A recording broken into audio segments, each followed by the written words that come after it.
imagine happiness is just agency when it's all said and done. Martin Seligman, the psychologist who started positive psychology at University of Pennsylvania, he's writing his sort of last opus right now. He's 80 plus, and he's like, agency is his book that he's writing. And it's a huge part of it. And so there's a lot of research about what it takes to be happy. And of course, a big chunk of it's genetics. So, thanks mom, thanks dad, or not. And a chunk of it would be the circumstances we are in, right? Like your socioeconomic status, where you grew up, or your situation, or the fact that you are a paraplegic, or things that are going to influence, but not as much as we think. And so back to agency. We have some studies say around like 40% of our happiness is all about, look in the mirror, kiddo, like what you choose to do. It's about what your actions are that you take. It's the mindset you choose to have. It's to say, and this is why I want us to do the countdown and use that to wake up to life and say, if this thing is precious, because it certainly is, it's limited, then do I want to make the most of it? Or if I keep down this path, will I feel like I squandered it? Chances are not fully, but probably a little. And those are the chances I feel like, who cares about the past? It's like water under the bridge. Let's stop and say, like, what action do you want to take that would bring you either a wider life with vitality and or a deeper life with meaning? And now let's just pick one thing at a time and let's just get living. And that is the agency. That's where it's completely within our realm to take action on the lives we want to be living.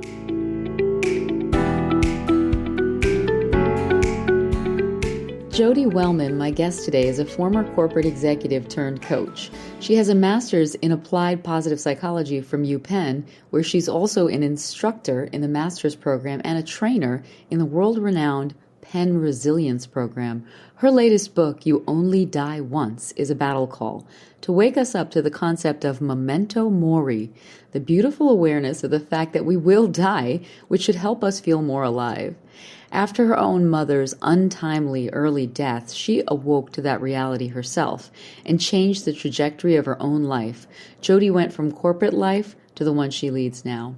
In this episode, we talk about terror management theory, tranquilizing ourselves out of feeling alive, the gross national happiness levels in the country of Bhutan, and the power of counting how many Mondays we each have left on the planet.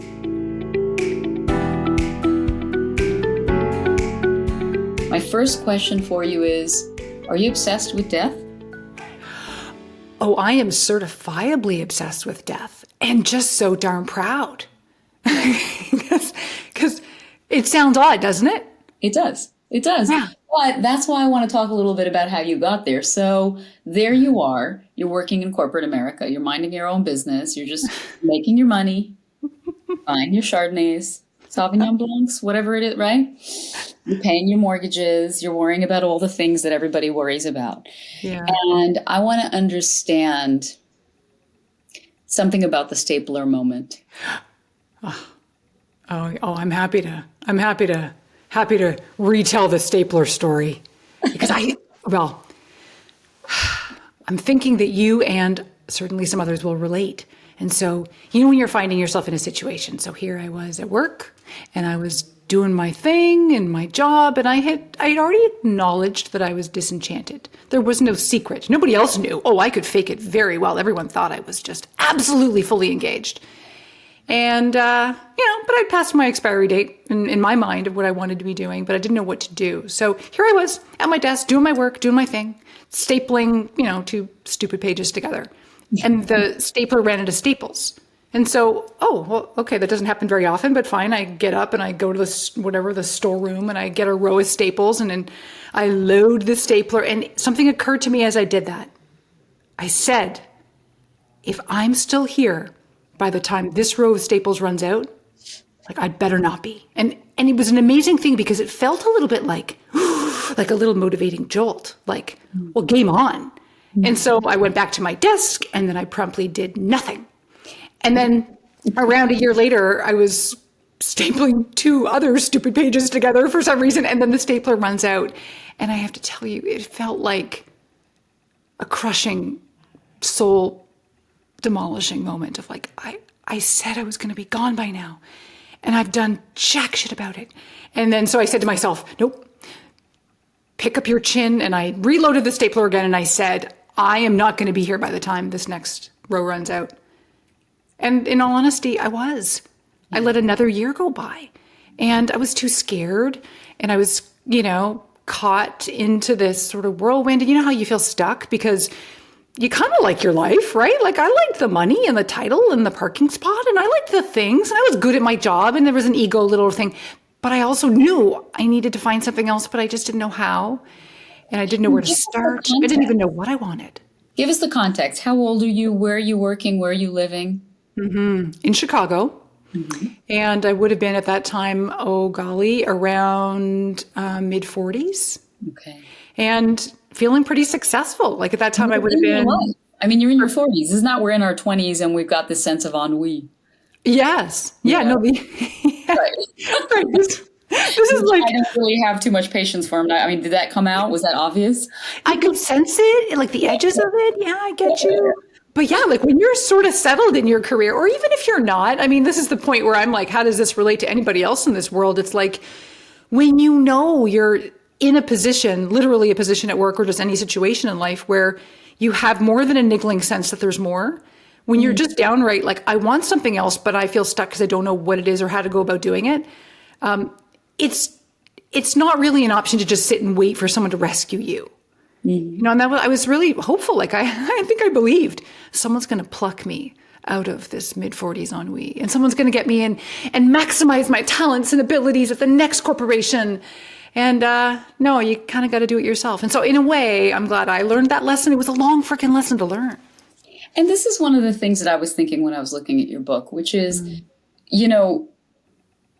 the song, this was my karaoke song. Which was, I mean, I'm all about Bon Jovi, right? But I just want to live like I'm alive, right? Right? And I'm thinking about your book, and it's You Only Die Once, which is such a beautiful foil to You Only Live Once, which obviously also makes me feel like I'm 1,000 years old. When people say YOLO, I'm like, why are you all 20? Go away. But You Only Die Once got me for so many reasons, that title. And I'm reading it, and I'm thinking, for me, this immediacy, this urgency to live my life has come from the fact that I'm no stranger to those brushes with death. I'm no stranger to people close to me dying and myself almost dying and all those things. This podcast is not about me. But my point being, when I think about your book, I think about, there's a poem by Mario Andrade, and he says, my soul is in a hurry. If you have never read it, it is the most beautiful. And I will send it to you, attach it to this episode, whatever. Yes. Basically, he talks about the value of maturity, and he talks about how we have only 2 lives, and the second one begins when you realize you only have one, right? He talks about being a child and getting a box of candies and eating that box of candies voraciously, and then stopping and realizing how many candies he has left. And it's a bit of a old school version of what you're talking about when you talk about your Mondays. But as I was reading You Only Die Once, and I was thinking about the beautiful Mario Andrade poem, what struck me was brushes with death get people there. Yeah. Get people to that visceral need to live. Yes. Do you need to have a brush with death? Yeah. I love this question so much that it's getting me going. The answer is not necessarily. So this is all that I'm after, is I'm trying to bottle the experience that of the many people I've worked with, that I've known through my work, as well as just my normal life I live, who've had these precipice moments. They see life in a different way. They've experienced this awakening, researchers call it the roar of awakening, and I love that phrase too. They have something that's where I just think, that's what I want and what I want to help people also feel without any of the precariousness of, being on the verge of life. Now, what I really want to do is start like a virtual reality thing where you can put on the goggles and feel some sort of experience that's sort of like having a bit of a death. But the envy that I have, the appreciation that I have for what other people's eyes have been opened up to because they've been near the edge and they've saw what they almost had to lose. And the countless lessons that come from that, even if we can take 17% of what they've had and learn those lessons. And it does take repetition. You don't just learn it once. We're not just going to talk today, have someone listen to this today, and then all of a sudden change their life forever. We need repetition. But man, even if we can get a fraction of that, that will allow us to do one thing that might help us like our lives more in the short term. And that to me is just, it's a short-term play again and again and again to wake up to life.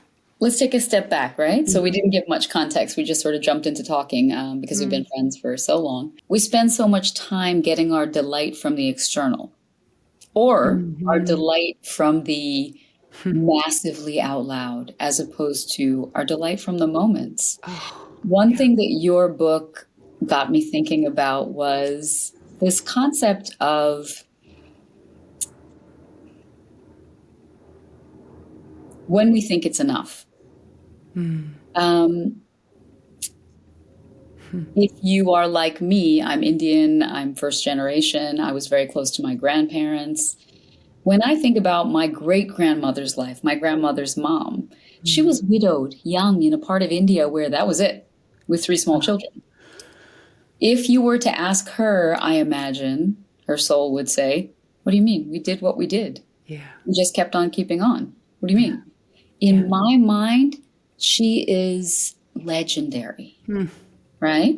And that's partially because we know we wouldn't exist if it wasn't for them. And it's easy to forget that what we're doing matters. And we don't have to be the mothers or the grandmothers, right? We are the people whose stories are going to fuel other people. And in just keeping on, that will be a power that people see later on. Maybe they'll see our generation that way, right? I'm 46. And we are the people who were born in a generation with certain assumptions and then grew up to figure out this is a generation, at least in America, who by and large are not going to even do as well as our parents did, no matter how hard we try, et cetera, et cetera, et cetera. Take it down the line. So first of all, I think we're all very hard on ourselves, right? Second of all, I think we just keep running, and we've gotten this idea that we have endless time. And when you think about the endless time, it's extremely damaging. I think it's damaging that we look younger than we feel. I think if we looked in the mirror and really saw the wrinkles every day and we couldn't just Botox them away, then we would be like, oh, holy hell, it's time for me to get serious about finding a real partner. It's time for me to get serious about what's going to satisfy me. It's time for me to get serious about how many more Sundays I have with my parents until we're all dead. Whatever it is, right? But we're looking in the mirror and we're like, no, yeah. All right, let's go. Let's go to the gym. Let's go do another hot yoga. Who gives a damn about? If that makes you happy, I get it, right? Yeah. This is something that that was in my mind as I was reading through your book. About our grandparents were not optimizing anything. They were not optimizing. Do you think seeking answers like this, answers to how can we be alive, how can we be happy, are the burden or the blessing of our generation? Ooh, best question I've been asked in a very long time. I'm so excited. I think it depends what path you go down. So you've opened up so many great things here, because we could chat today about be aware that your time's ticking. You know, you could have 1,843 Mondays left. Okay, chop, chop, I'm going to do something with this. And depending back to where you alluded earlier, like, are you intrinsically motivated, extrinsically motivated? If you could theoretically, and I have to like cross my fingers and toes as I say this so as not to jinx myself, but like you could then design your remaining Mondays in life to look really optically good on the outside, you know, and like you think it needs to be flashy or impressive to other people or something that's just going to make this memory book when you're on your funeral just look really fantastic. Like, oh, it already says this is exhausting to even talk about. And you know, I'm not here to totally trivialize. Like it is, of course, there may be a time and a place for a portion of that in our lives. But I think that back to what you're talking about and what I'm catching is like, there's a value about maybe some simplicity that maybe our grandparents had, because they didn't have necessarily the bells and whistles that we have in order to then keep enlarging our perceptions of what a good life is. So there's this concept in psychology called the hedonic treadmill, right? And it's this notion that it's all about how we adapt to good things. And it makes it harder and harder for us to eke joy out of the very things that were supposed to make us so freaking happy. You know, so for example, you move to your fantastic location. Like my husband and I moved to Palm Springs. And theoretically, it's that you think that the mountains and the sunrise over the mountains is going to make you happy. Or you go, oh, it's the dream job that's going to make me happy. Or then you get the dream job. Or it's the new car. Or it's if I could just get that handbag. Or if I could get the boob job. Or if I could get this person, if I fall in love with this person, it's going to make me happy. And sometimes you get the thing. But we adapt so fast to things. And so you're always essentially changing your tide level about what it takes to make you happy because we adapt. So the new car will not make you happy forever. We know this, but somehow we trick ourselves into hoping and thinking. And so this is where there's I believe a real need for recalibration about what it's going to take to make us feel happy and or alive. Like insert any word you want with how you want your life to be before you do die. And I think I'm a huge fan of the simple pleasures. And I will not stop anybody from living large. Like if you want to have your, all the yachts and all the things, go do it. I shall not, just invite me like every now and then if you're going to do that. But for most of us, I think we think, oh, I can't live this really cool life because I don't have the means. Maybe I don't have the cash or I don't have the time or, oh, I've still got young kids or all the reasons why we have to delay or believe that the good life can't happen for me yet. When, whoa, I just get what about the simple moments that life is really made of? And all our lives really, really are these increments of 5 minutes that are just stitched together that makes your day. And you could be more deliberate about saying, how do I want to spend my evening tonight? I could do the usual. Now, if it's me, it's Netflix. It's on the couch, glass of wine, and it's kind of just zoning out. And you know what? Generally, I really do love that. But if I do that for 38 nights in a row, that's probably not good for my life, right? Or my vitality or other things.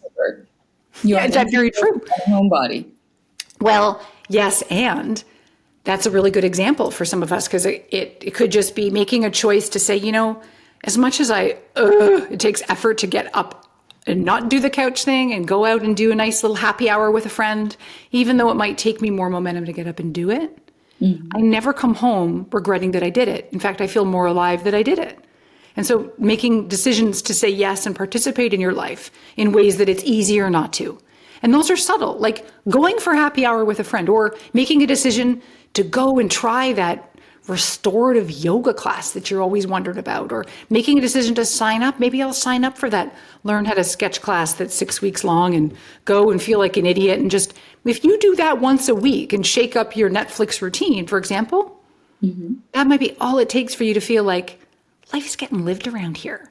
I feel kind of proud that I'm trying something new or different, or I feel proud that I just didn't watch show number 8 tonight, or I just feel like I went on the field, I played a little bit and I wasn't just on the sidelines, and that's all that we might need. And so it doesn't need to be that we're going to the Mediterranean cruise necessarily.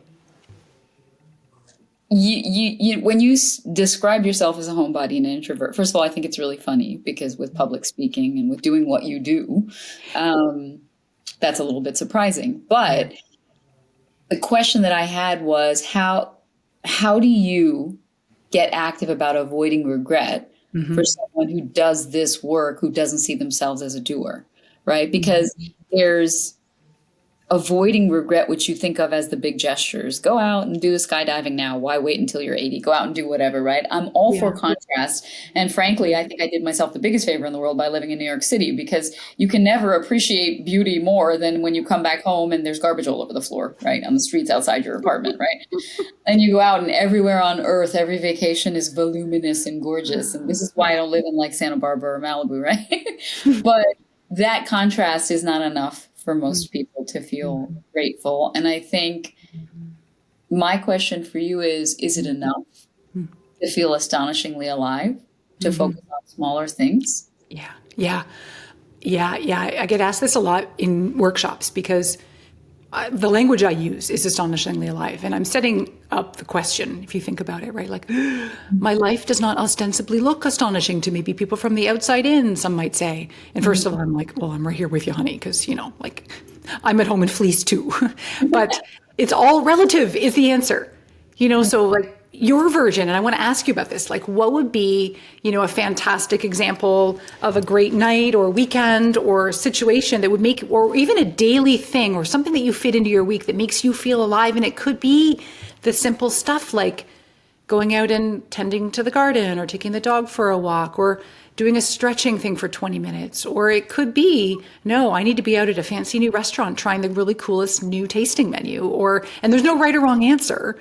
But I think that here's where it's just about like my version or your version listening of a really astonishing life that makes you feel like content and good. And like you have had enough meaning and you've had enough vitality. We're allowed for it not to be a one size fits all. So like, what is an example for you of something that makes you feel alive? That's why I'm doing the podcast.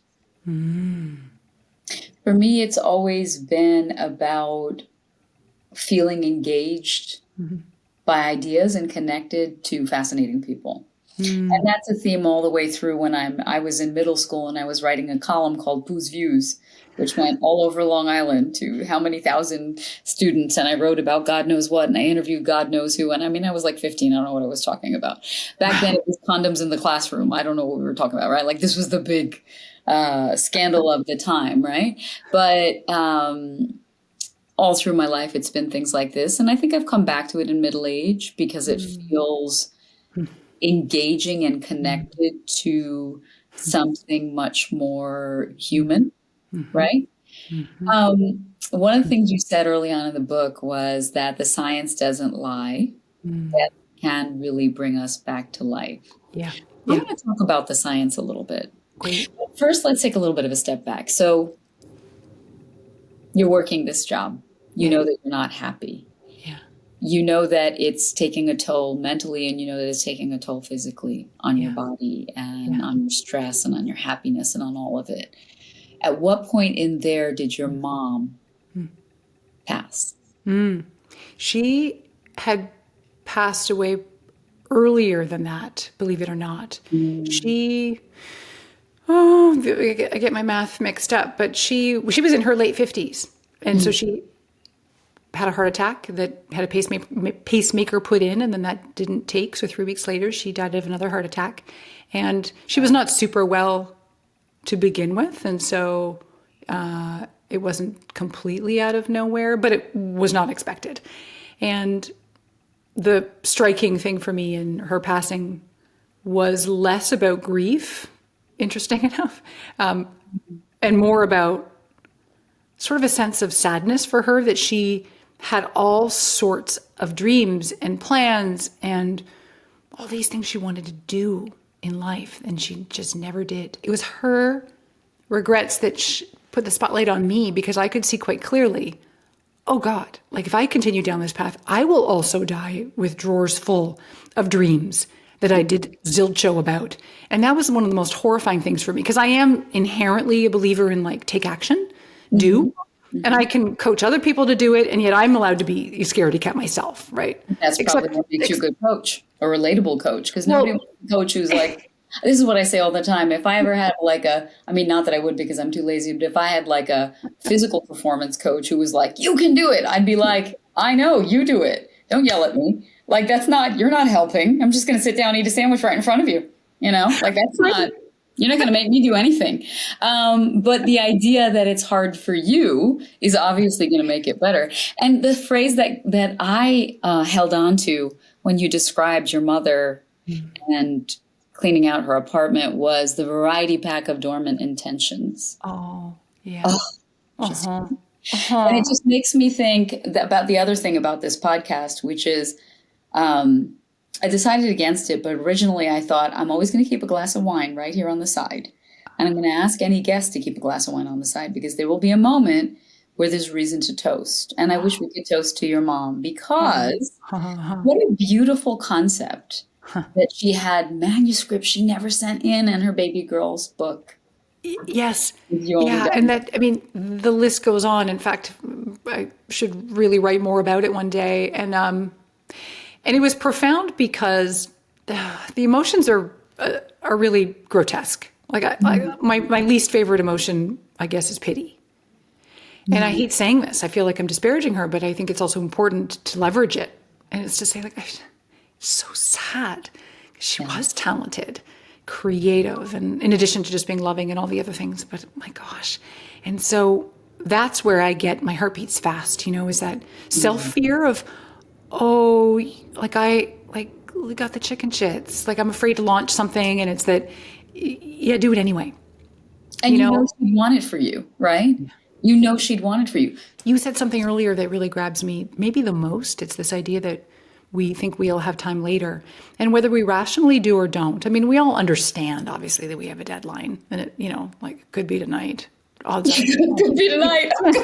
Chances are pretty good that it won't be. The good wine. I'm drinking the good wine tonight. You got it. Okay, done. Well, all the more reason, right? Like, what are we waiting for? But we dupe ourselves because it's self-protective. I mean, this is the way that psychology works. It's like, I don't want to just spin out into an existential crisis. Like, I got to believe somehow that there's time later. But we delude ourselves into thinking that we'll get to have the good wine later. We'll get to travel later. I'll get to submit the manuscript later or whatnot. When, we not only may it be that when you get to retirement, you may not be either as able-bodied or have all your marbles rolling around or the inclination, or your wife may have left you by then, or like God knows what might happen by the time you hit quote unquote retirement.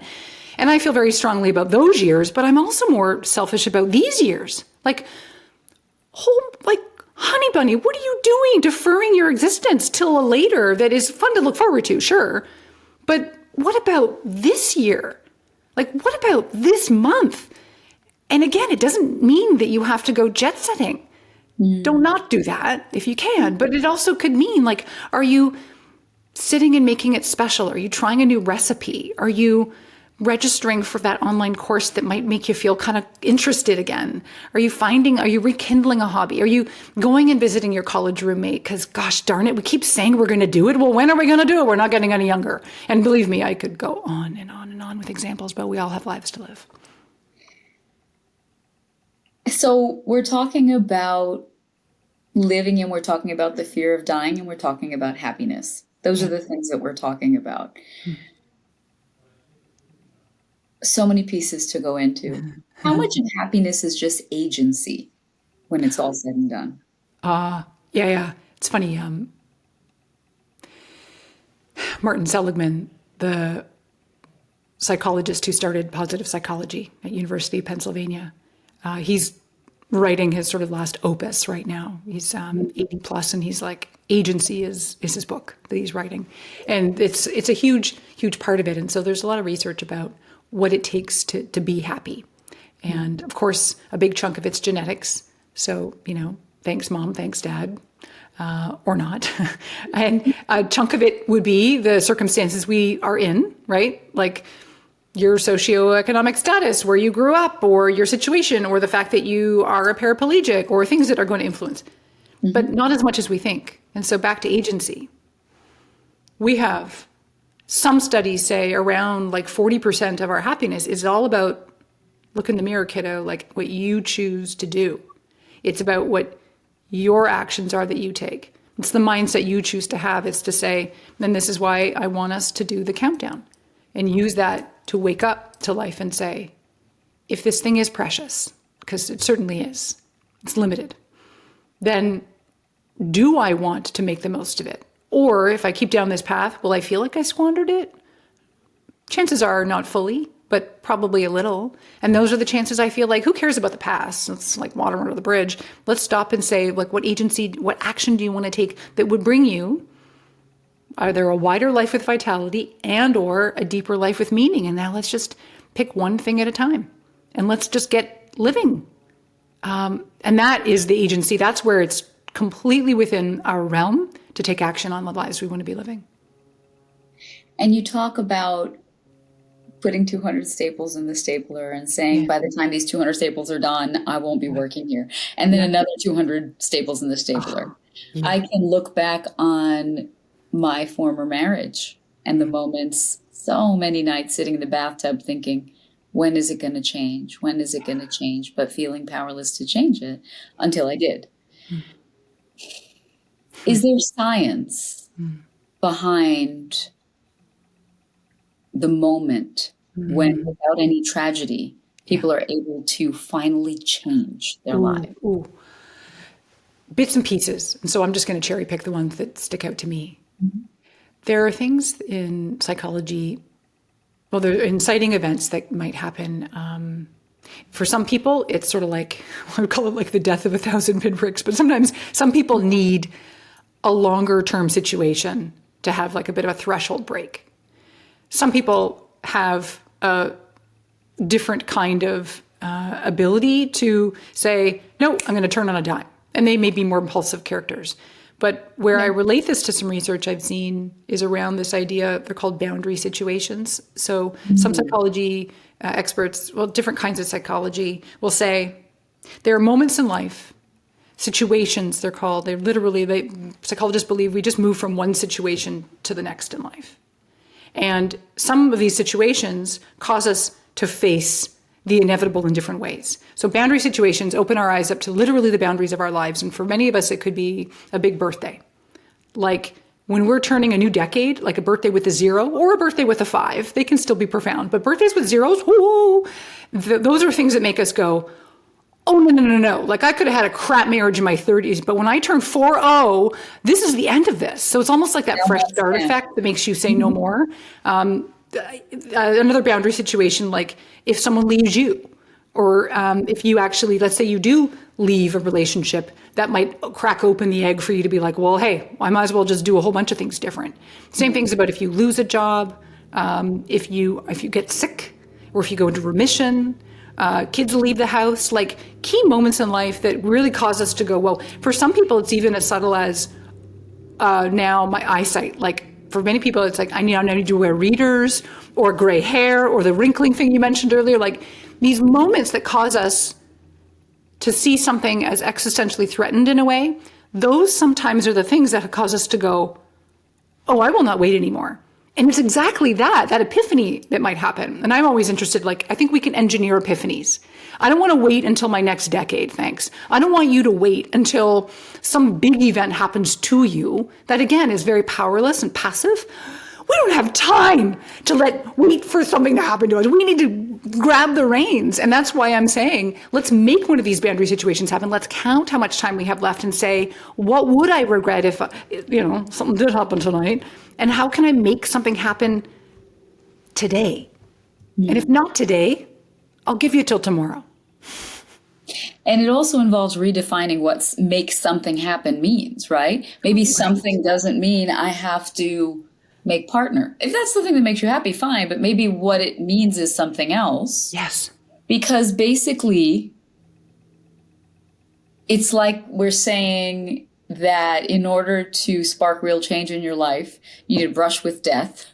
Yeah. You need a boundary situation, or you need to buy this book, or you need, what do you need? Right? I mean, these are the things that are popping up. And somehow this makes me move to kind of the fear of dying, right? Mm-hmm. You talk about memento mori, you talk about carrying around your coin. Do you have your coin with you? Mm-hmm. And do you have your stapler with you? Yeah, I do. Yeah, the stapler is... the stapler? Oh, the stapler's in Chicago. Yeah. Okay. Yeah, I still keep it. Because another point that you made that I thought was really fascinating was we as a society have sort of tranquilized ourselves against the fear of death. Mm-hmm. And we have pushed it so far away that we no longer respect it or even think about it. Yeah. And if we're not thinking about death, how can we really understand being alive? So is the fear of dying somehow keeping us from living? Oh, yes. Yeah. I mean, I'm slightly biased, but research does back up my bias. It informs my bias that the answer is yes. And so my favorite little nugget of research around this topic is that there's often a relationship between death anxiety and the sense that you've lived your life, like participated. And so put differently, like the unlived life can cause us a sense of anxiety that, oh no, I'm not, almost like I'm not ready to die. Like I'm afraid of death because it's going to represent the end of something that I have not really climbed that mountain, or I haven't crystallized, like, wait, I've been practicing, like, the whole thing about like, there's no dress rehearsal for life. But I think so many of us, myself included, like, I'm not judging anything. I'm like the first one here. Like, no, but I've been in the rehearsal. Like, I haven't really been, no, wait. And then death becomes this mighty, ominous thing on the horizon because it represents something that's curtailed that we haven't really consummated. Right? It's as if your book made me feel like I needed to have a meditation on death and living, right? Yin and yang, and why you need to be presently, viscerally aware of one to be able to live the other. And I'm not someone who's not living her life and going for her things. But if the fear of dying somehow keeps us from living, there is this tension. You talk about a taboo around death. You talk about personal specialness, which was a phrase I absolutely loved because it almost sounded dismissive to me, and I loved it because people need to hear this. I think a lot of people are walking around not admitting that their brain teeter-totters back and forth between self-aggrandizement and self-infantilization. And I have no scientific accolades whatsoever. I've no reason for any kind of scientific opinion on this. But it seems to me like there is this horrible tension between self-aggrandizing. Of course I could climb Machu Picchu. Of course I could launch a startup that makes $1 billion. Of course I could get in great shape tomorrow. Yeah. Of course I'm not going to do it. I'm going to eat a bag of potato chips right after this podcast, right? But we don't let go of the idea that we could because we were successful at that one thing that one time. So we tell ourselves we could, which is self-aggrandizement. But it's very safe to self-aggrandize if you self-infantilize and you say to yourself, not right now, not right now. No.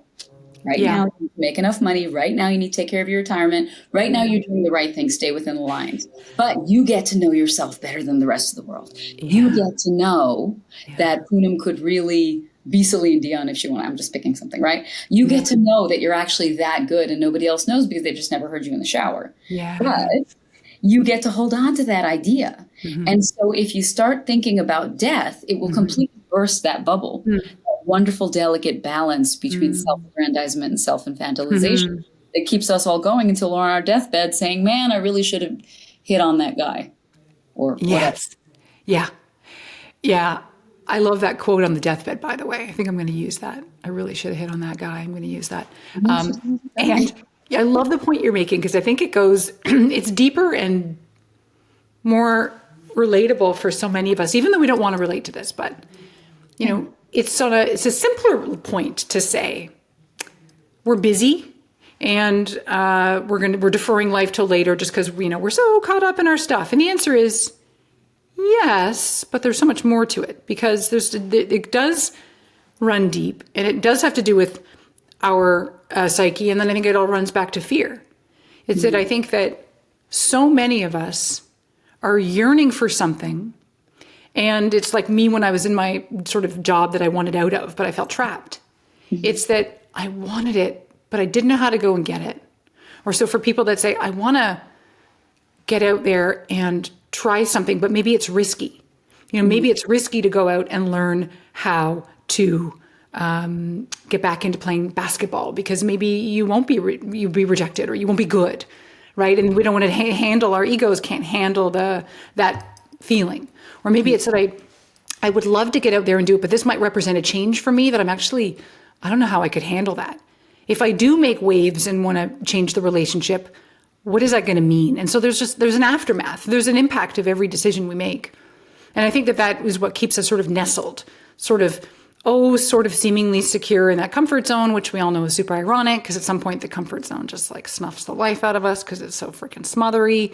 But I think once we acknowledge, like, it's okay to be afraid. And I don't think like that. I'm aware of what you said a minute ago. Like, what do we have to do? Do we have to have a near-death experience or and I think let's still respect the small things we can do. We don't have to blow up a relationship or move to another coast or change professions and go back to school. I mean, this is not necessarily about the grand scale. It could be like the little things that add up and build muscle around showing and proving yourself that like, I'm actually interested and committed to living. And I can do one small thing today that might show myself and be symbolic that, okay, I matter. And I did take 5 minutes to go stand outside at lunch today and just look while I ate my sandwich. And I normally wouldn't do that because normally I would just be checking email. And that one little good thing feels like a little vote for living rather than just languishing. And so that might be, and when you do a bunch of those little things, those little decision points, that could add up to a pretty good day. Can you talk to me about the gross national happiness levels in Bhutan?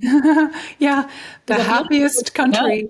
Yeah, they've been measuring this, and that one tiny little lovely little country consistently scores at the top. Now, there are different metrics, right? So that's one particular measurement, and Bhutan's way up there. And of course, I relate it to the fact that they have a meditation on death 5 times a day. It's part of their culture and heritage and part of their Buddhist faith that they reflect on the fact that I'm going to die.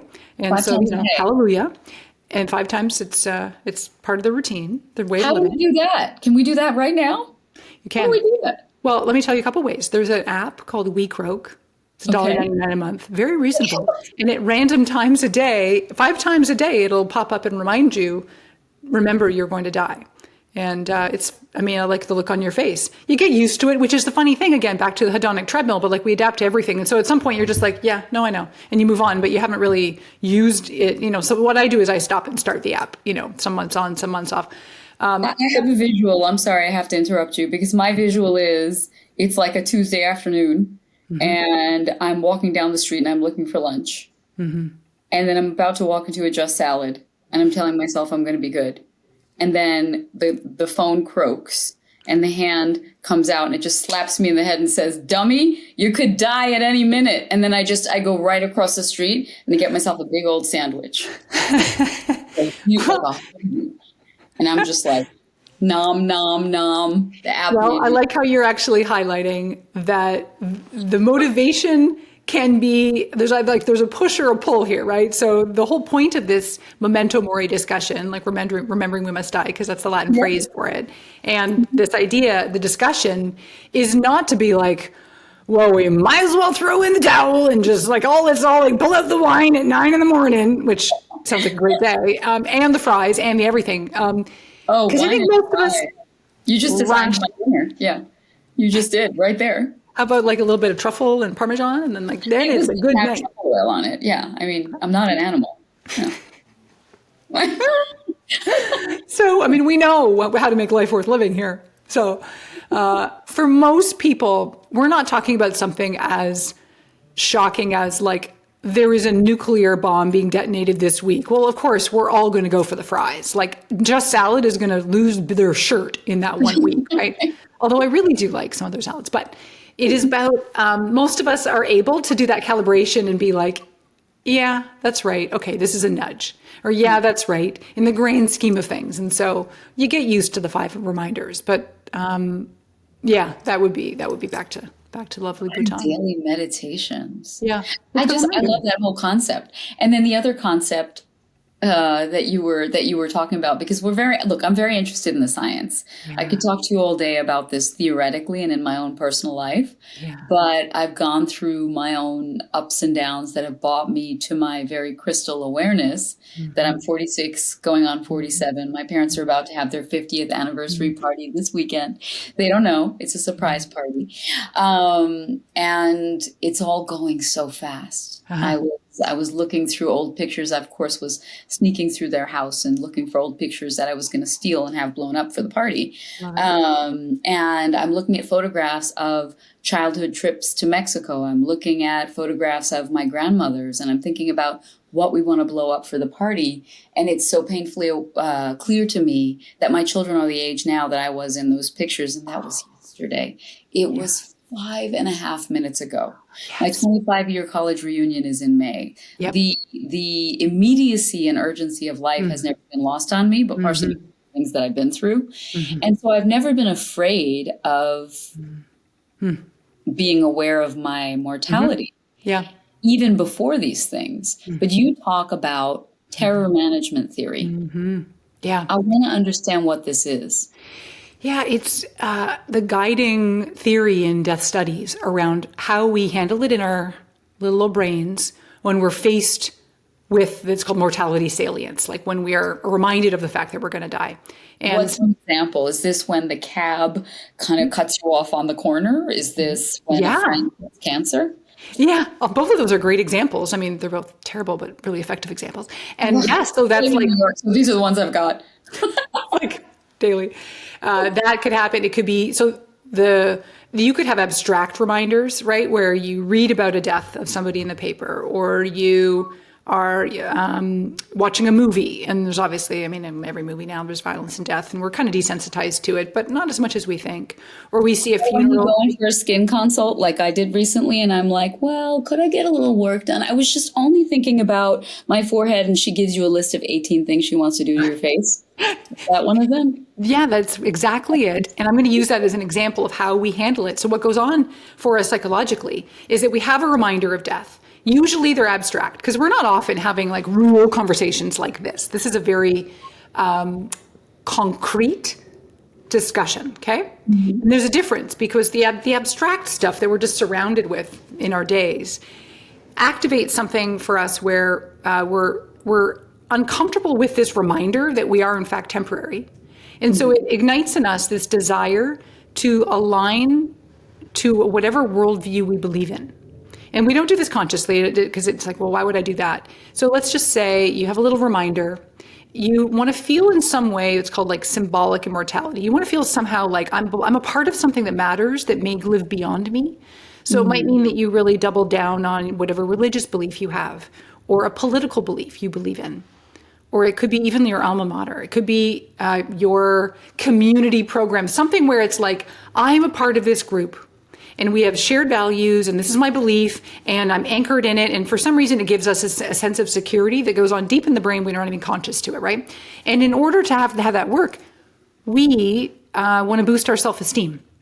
So your point about wanting to go and to say, okay, what can you do? I mean, I got a lot of things. Your doctor could give me lots of forehead options. Okay.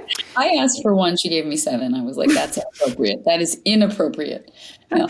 Well, yeah, burden of choice. You could, the way we align maybe with a culture. Like one way is to say, okay, I am part of this Western culture. And maybe part of it, unfortunately, is that there are idealized views of what women should look like.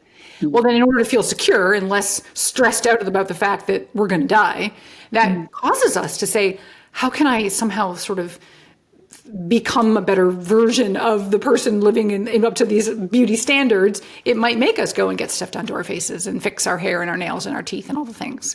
So it's a bit abstract, but the real point, if we'd even just get away from the research to simplify it, is that abstract reminders of death can cause some death anxiety, and it can cause us to want to boost our self-esteem. And maybe it means that we disparage people who don't have world beliefs that we personally share. I mean, there's a reason, by the way, the confluence of the events of the pandemic and the US election a few years ago, there's a reason that it was a total like crap storm, right? Everybody was afraid about the fact that people are dying. Maybe I might die. And that caused them to really double down on whatever political party that they believed in. And that's why there was such divisiveness in the country. It became tribal. But that whole conversation aside, if we do abstract death reflection or death thoughts, it may not be that positive for us. But what I want us to do is just be really thoughtful about it. And that's where it is a concrete discussion. Go have a chat with your family. Say, hey guys, how much time do you think you have left? What stuff do you want to do? What 3 things would you want to fit in, or else, man, you'd be so bitter on your deathbed. Like really talking about it, reflection, that is what elicits the good stuff out of us. That's what can activate us into a good motivational state to actually take action and not feel again like, what's it all for? Is terror management theory a version of cognitive dissonance? Yeah. Exactly. Right? Yep. It is a great tool that we do. How do I put myself over here? And I'm going to do these things. And again, it's all unconscious. So we get to let ourselves off the hook until now that we can bust ourselves for our responses. But yeah, it is an absolute distancing. It's an absolute tool to cope with something we don't want to, when the better way, dare I say, is to not avoid the conversation, not deny. And it's our default setting to deny. We come by it naturally because it's kind of dispiriting. The fact that we're all going to end up underground or in urns is that we're just dancing around in our little heads, trying to just be okay with the fact that it's so bizarre, isn't it, Poonam? Like we know we're going to die. We don't know when. And yet we're all just walking around, doing our thing, trying to have everything be just so, and trying to get promoted, and we're trying to live our best lives, which is exactly our message here, juxtaposed against the absurdity of all of this. I mean, many existential psychologists say that the root of any kind of anxiety we have is in the fact that we are afraid that we're going to die, and we're not really willing to go there and talk about it. And the more we do, the more it can help to, ironically, undo and manage some of that anxiety that may be spilling over into other parts of your life, and you just didn't know it was connected to the fact that it's just stressful that we're temporary. Because the word temporary is painful for people. Mm-hmm. Do you think that this self-tranquilization against death, whether you call it terror management theory, whether you call it cognitive dissonance, whether you call it good old-fashioned avoidance, do you think that self-tranquilization against death is a side effect as a species of losing our religion? That's fascinating. I'm talking over time, right? I'm talking over generations. I am Hindu. I was raised Hindu, but I am not Hindu because my parents told me to be. I'm Hindu because it helps me make sense of what's going to happen after. And it helps me make sense of the need not to seek revenge, to believe there's an order, right? Yeah. Yep. But when you talk about self-tranquilization, you talk about avoiding the reality of death and literally not thinking about it. Until we started having this conversation, until I read your book, I was not thinking about how much time we spend actively not thinking about death. Right. I'm glad that you caught that. I'm not scared of death, right? Yeah. But do you not think that self-tranquilization against death is a side effect of losing our religion as a society? Well, this comes back to values in a way. So for some people, faith was an important part of their life to begin with. And then it went by the wayside, and then they pick it up again. It might provide solace, for example. That's just on an individual level. And I can go off research around whether or not people, like there's research on death attitudes, like our version of acceptance, whether it's a positive acceptance, a neutral acceptance, or a negative acceptance about the idea of death. And different scales, so about anxiety. And there's interesting data that people who do follow a certain kind of religious practice, like a regular practice, they tend to have generally a more positive view about death because they believe that there's a purpose, that it is, usually it's about an afterlife. And I think the latest, like 60% of Americans believe in some kind of afterlife. And that provides solace, right? For a lot of people who are like, kind of like a what's it all for? It's like, well, at least there's a promised land later.